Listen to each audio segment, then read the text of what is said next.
Hi అండి. Actually పెళ్లి చూపులు నాకు ఇదే ఫస్ట్ టైం. పెళ్ళైన తర్వాత మీకు ఎలాంటి రెస్ట్రిక్షన్స్ లేవు, మీకు నచ్చినట్టే ఉండొచ్చండి. కానీ ఒక కండిషన్ అండి. ఏంటది? ఆమె ఇన్ఫ్లుయెన్సర్, నేను రీల్స్ చేస్తాను. అయ్యో, అందులో ఏముందండి, మీకు నచ్చినట్టు చేసుకోండి, నేనే రెస్ట్రిక్ట్ చేయను. అది కాదండి, మీరు కూడా నాతో పాటు రీల్స్ చేయాలి. ₹1,00,00,000 ఇచ్చినా కూడా కొన్ని పనులు చేయను. వాటిలో మొదటి పని ఇదే. ఎలా చేయవో నేను చూస్తాను. అయిపోయింది నాకు కథ.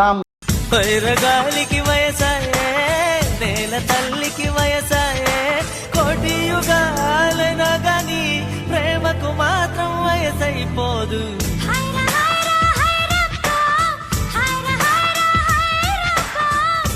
కేజీ తాజ్ మహల్ నాకే, నాకా ఫ్లైట్ తెచ్చిన నందవనం నాకే, నాకా. Hi guys, do support Harsha and Pratima. Follow చేయడం అస్సలు మర్చిపోకండి.